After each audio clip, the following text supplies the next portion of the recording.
मंदिर के अलावा पूरे जयपुर शहर के अंदर बार कोड स्कैन करवाकर हिंदुओं को जोड़ा जा रहा है और पूरा का पूरा ये प्रदर्शन है, ये पूरा जो है वक्फ बोर्ड को लेकर है। मैं सर्वप्रथम उन सबका स्वागत करता हूँ।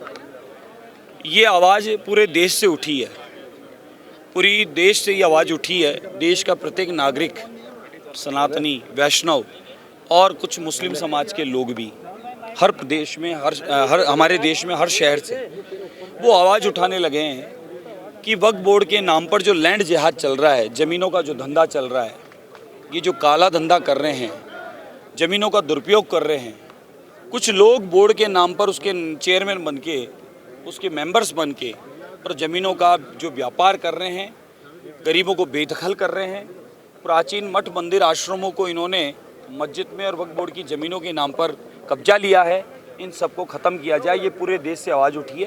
ये न तो कोई किसी बीजेपी कार्यकर्ता ने उठाई थी, न ही कोई किसी व्यक्ति विशेष ने उठाई थी। ये आवाज़ पूरे देश से प्रत्येक व्यक्ति ने उठाई थी।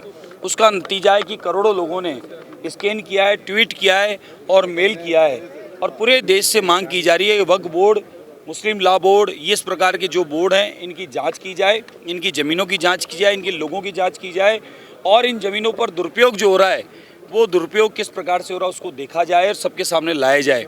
ये ज़मीनें कब्जा करने का काम, ज़मीनों के माध्यम से गलत काम करने का काम, इस प्रकार के कई कामों की शिकायतें हैं। मेरी स्वयं अपनी विधानसभा में मुस्लिम माताएं बहनें 50-60 इकट्ठी होकर आई थी।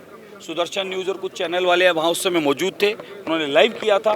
क्योंकि मैं बात तथ्य के साथ कह रहा हूँ, इसलिए ये बात बता रहा हूँ कि वहाँ से ये डिटेल मिल जाएगी आपको। उस समय वो किसी और कारण से आए थे, लेकिन उन माताओं बहनों की बात सुनकर उन्होंने रिकॉर्ड किया, मैंने लाइव दिखाया।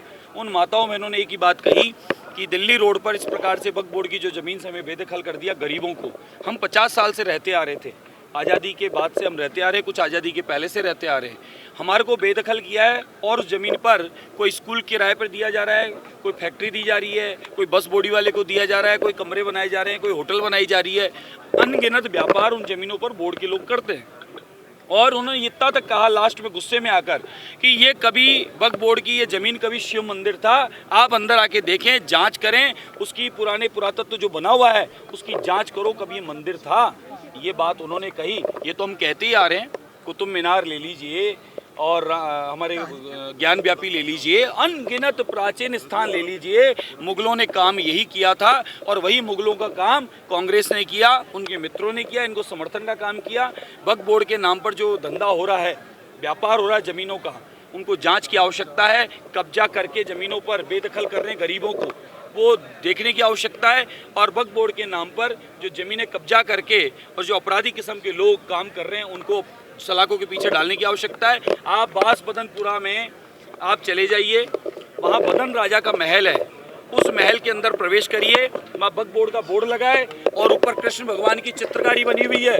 पूरे महल में भगवान कृष्ण और राधा की चित्रकारी बनी हुई है, अनगिनत भगवानों की चित्रकारी बनी है। हो सकता है आपकी मेरी बात हो, जब तक वो उसको तोड़ दें, फोड़ दें या कलर पोत दें, लेकिन आप लोग जाके देख सकते हो। मैं मिथ्या नहीं कहता, सत्यता कहता हूँ। और जयपुर में भी मैं आपको आने वाले समय में अनगिनत ऐसे स्थान दिखाऊंगा जिनमें प्राचीन मंदिर, बावड़ियाँ, शिव मंदिर और प्राचीन मठ थे, बालाजी के स्थान थे। वहाँ पर एक स्थान तो मैंने ऐसा ढूंढा है जिस स्थान पर एक नीचे शिवालय, हनुमान मंदिर, ऊपर कचरा डाला गया, कचरा डाल के उस पर कब्जा किया और बोर्ड लगा दिया गया। ऐसे ही जलमहल के सामने किया है। नहीं, ऐसा कुछ नहीं है, ये मिथ्या फैलाई जा रही है। विपक्ष क्या एक्चुअली बेचैन है, परेशान है। 8-9 महीने में अनगिनत काम कर दिए, अरबों खरबों के बजट आने वाले हैं, यहाँ रोजगार नौकरियां मिलने वाली है, विदेशी कंपनियां आके इन्वेस्टमेंट करने वाली है। राजस्थान गुजरात की तरह विकसित राजस्थान हो रहा है और आदरणीय मोदी जी का सपना, भजनलाल शर्मा साहब राजस्थान को लेकर संकल्पित होकर दिन रात काम कर रहे हैं। तो अब विपक्ष के पास काम बचा नहीं है और वो परेशान और बेचैन है और उस वजह से वो ओखलाहट में उठपटांग बातें कर रहा है। ये आदरणीय सीएम साहब को भी नहीं पता था, आदरणीय सीएम साहब को भी नहीं पता था कि यहाँ हम लोग क्या चाह रहे हैं। हम लोगों ने अचानक मन में भाव आया कि आदरणीय मुख्यमंत्री महोदय इतना बड़ा काम करके आ रहे हैं, इतनी कंपनियों से मिलके आ रहे हैं, इतने इन्वेस्टरों से मिलके आ रहे हैं, मारवाड़ी समाज जो बाहर रहता है विदेशों में, देश में, उन सब से संपर्क साध रहे हैं और राजस्थान को विकास के लिए, इंडस्ट्रियों के लिए, इन्वेस्टमेंट के लिए वो दिन रात लगे हैं। तो अपन सब मिलकर उनका कम से कम अभिनंदन तो करें। तो उस अभिनंदन के लिए आज ये हजारों लोग उपस्थित हुए हैं और हम सब आप सबके साथ मिलकर उनका अभिनंदन करते हैं, बहुत शुभकामनाएं प्रेषित करते हैं। और जल्दी से कितना पैसा लेके, कितना अभी आप लोगों ने सुना, उन्होंने एक एक पूरा पॉइंट टू पॉइंट बताया, वो कागज मेरे पास है नहीं, अभी मौके पे बताया और आने वाले समय में आपको सबको पता चलेगा, मिलेगा। ये तथ्य जो उन्होंने कहे हैं सबके सामने, वो आपके रिकॉर्ड में है और आने वाले समय में श्री गणेश हो चुका है। लेकिन कांग्रेस का आरोप है पहली बार विदेश यात्रा थी और जैसे जो है प्रधानमंत्री का स्वागत होता है उसी तर्ज पर अब इनका भी स्वागत हो रहा है। बिल्कुल, हमारे राजस्थान के मुखिया हैं, राजस्थान के मुख्यमंत्री हैं, यशस्वी प्रधानमंत्री जिस प्रकार से काम कर रहे हैं, गुजरात को मॉडल बनाया और पूरे देश ने मांग की। मैं कुंभ में था, मैं जो बात कहता हूँ तथ्य सहित कहता हूँ, बहुत बड़ा संतों का सम्मेलन था और वहाँ उस सम्मेलन में एक चर्चा आई थी कि हमारे भारत का कैसा प्रधानमंत्री होना चाहिए। बोले गुजरात के आदरणीय मोदी जी ने जो गुजरात को जिस प्रकार से विकास किया, बोले गुजरात मॉडल पर जो भारत में काम करे ऐसा प्रधानमंत्री देश को चाहिए। और एक साथ संतों की आवाज आई थी, आप रिकॉर्डिंग निकाल लेना, कि नमो नमो जैसा होना चाहिए, ये आवाज आई थी, नरेंद्र मोदी चाहिए।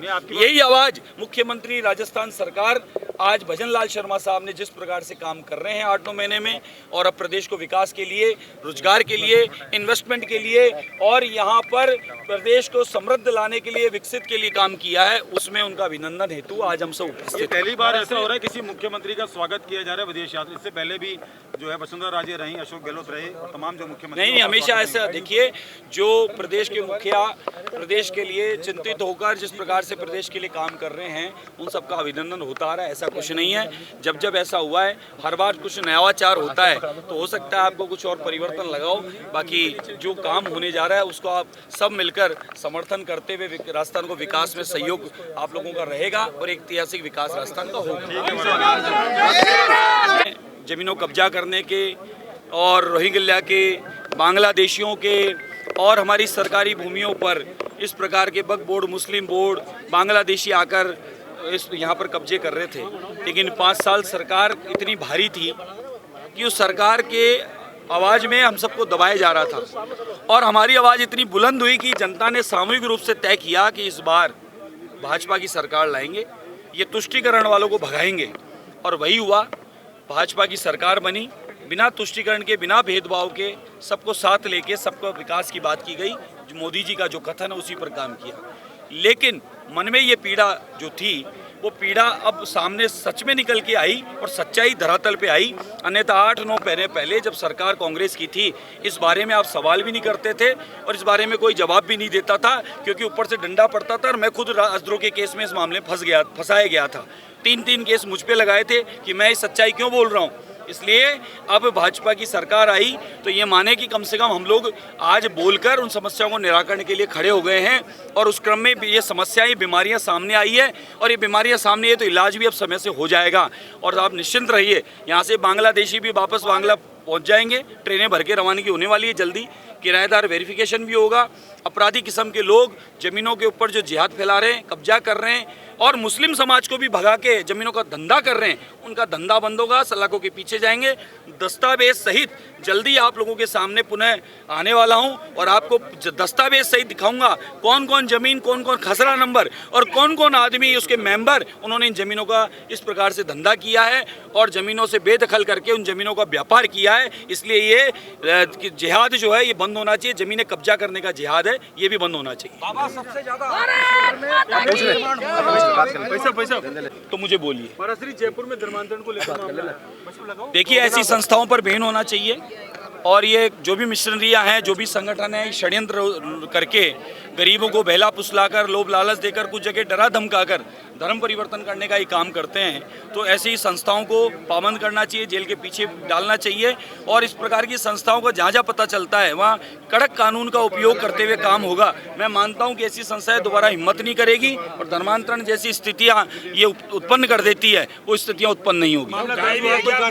लक्ष्मी की कृपा बरसी है, दिवाली सामने आने वाली है और हम लोग कहते ही हैं मारवाड़ी लोग कि भाई अब तो सामी दिवाली सब आनंद ही आनंद है। तो सामी दिवाली आदरणीय मुख्यमंत्री महोदय इतनी सारी कंपनियों के साथ बात करके, इन्वेस्टरों के साथ बात करके प्रदेश को विकास में लाने के लिए काम कर रहे हैं। जैसे आदरणीय मोदी जी ने गुजरात को गुजरात मॉडल बनाया, डेवलप किया और पूरे भारत में मांग उठी कि गुजरात का मुख्यमंत्री जैसा प्रधानमंत्री चाहिए। मैं मानता हूं कि आदरणीय मुख्यमंत्री महोदय मोदी जी के नेतृत्व में और उनसे प्रेरणा लेकर और राजस्थान को विकास की गति पकड़ने के लिए और यहाँ के युवाओं को रोजगार के लिए और इन्वेस्टरों को लाकर यहाँ पर प्रदेश में विकास के लिए जो काम कर रहे हैं, जितनी प्रशंसा की जाए, जितना अभिनंदन किया जाए उतना कम है। तो आज यशस्वी मुख्यमंत्री महोदय का आज सब लोग मिलके स्वागत सत्कार अभिनंदन के लिए आए हैं, उनका बहुत बहुत अभिनंदन। धर्मांतरण जो भी संस्थाएं कर रही है, जो भी मिशनरियां हैं या जिस प्रकार के षड्यंत्रकारी या संस्थाएं जो कर रही है, उनके खिलाफ सख्त कार्रवाई होनी चाहिए। और कल जैसे ही पता चला था तुरंत हमारी पुलिस टीम पहुंच गई थी। आदरणीय हमारे पूर्व मंत्री, शिक्षा मंत्री, स्वास्थ्य मंत्री और मौजूद एमएलए कालीचंद साहब पहुंच गए थे, कार्यकर्ता पहुंच गए थे और वहाँ रंगे हाथ धर्मांतरण जहाँ हो रहा था उन पूरे लोगों को पकड़ा था। ऐसे ही कभी हमने एक हमारे गोविंदपुरा क्षेत्र में पकड़ा था। वहाँ पर हर शुक्रवार को, रविवार को शिविर लगाते थे, रुपए देते थे और शादी ब्याह के नाम पे कुछ किया करते थे, फिर नाम बदलवाते थे, शिक्षा के नाम पे दिया करते थे एक जगह इकट्ठी करके। ऐसे कई लोभ लालच के द्वारा इस प्रकार के षड्यंत्रकारी ऐसी संस्थाएं काम करती है। इन पर कड़क पाबंदी होनी चाहिए। जैसे जैसे पता चलता है इनको पकड़ा जा रहा है, इनको अपराधी की श्रेणी में लिया जाता है, तो ये अपराधी लोग हैं, धर्मांतरण करने का जो लालच का देकर काम करते हैं, इन पर सख्त सजा होनी चाहिए। और अभी पकड़े भी जा रहे हैं, पहले पकड़े नहीं जाते थे पिछली सरकार में, अब के पकड़े जा रहे हैं और सीधे जेल में जा रहे हैं।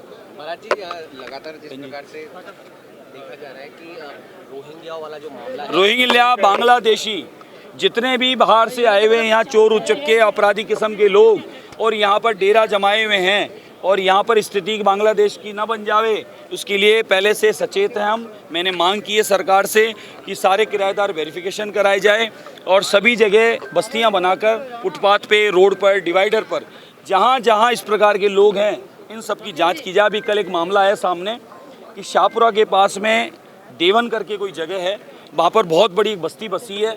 उस बस्ती में आईडियाँ बनी हुई है परकोटी की सभी विधानसभाओं की, हवामिल विधानसभा की भी आईडी बनी हुई है बहुत सारे लोगों की।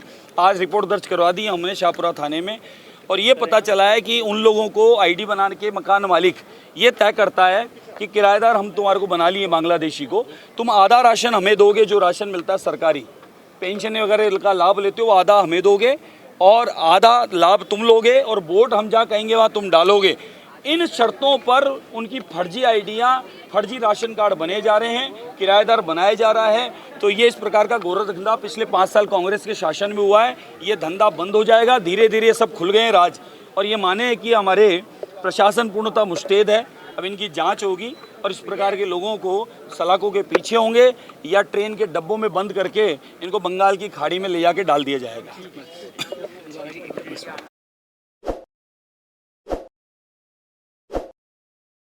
ताज़ा खबरों के लिए विजिट करें द फैक्ट इंडिया की वेबसाइट और डाउनलोड करें द फैक्ट इंडिया ऐप।